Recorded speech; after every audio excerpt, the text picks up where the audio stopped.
Assemblée générale, pétition, après l'annonce de la présidence de l'université de faire des coupes budgétaires, les étudiants s'organisent et se mobilisent.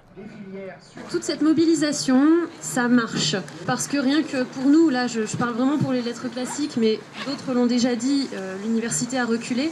Un temps menacé, la première année de licence en lettres classiques va finalement préserver toutes ces heures.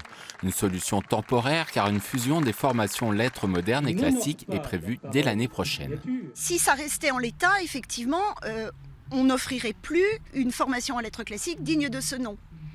Donc on veut faire évoluer les choses de manière à ce que nos étudiants puissent continuer à avoir une vraie formation en lettres classiques et pas seulement quelques heures qui nous sont données comme une aumône.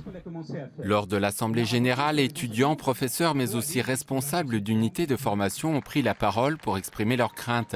L'occasion de dialoguer et se rendre compte qu'ils ne sont pas tous impactés de la même façon. Il y a une sorte d'opacité qui fait qu'on joue les UFR, donc les formations, les unes contre les autres. Ça n'est pas acceptable. Il faut qu'il y ait une transparence globale. Et donc, c'est l'objectif justement de la réunion qui avait lieu ce matin, c'est de montrer que peu ou prou, tout le monde subit de plein fouet des réductions. Initialement fixées à 35 000 heures, ces réductions d'horaires ont été en quelques jours revues légèrement à la baisse par la présidence. Une présidence qui souhaite réduire au maximum le déficit programmé de l'université, lié essentiellement à l'augmentation des charges salariales et à l'accroissement du nombre d'étudiants. On ne veut supprimer aucune formation.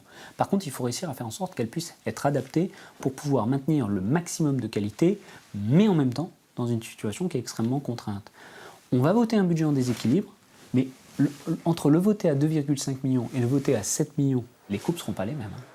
Les étudiants comptent bien maintenir la pression jusqu'au prochain conseil d'administration le 29 septembre.